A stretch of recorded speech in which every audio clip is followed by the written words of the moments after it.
کیا آپ قرآن پڑھتے ہوئے رک جاتے ہیں؟ تو یہ بات آپ کے لیے ہے۔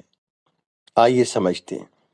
حضرت عائشہ رضی اللہ تعالی عنہ بیان کرتی ہیں، رسول اللہ صلی اللہ علیہ وسلم نے فرمایا، جو قرآن کا ماہر ہے وہ معزز اور فرما بردار لکھنے والے فرشتوں کے ساتھ ہوگا، اور جو اٹک اٹک کر قرآن پڑھتا ہے اس کے لیے دشواری ہوتی ہے، لہٰذا اس کے لیے دوہرا اجر ہے۔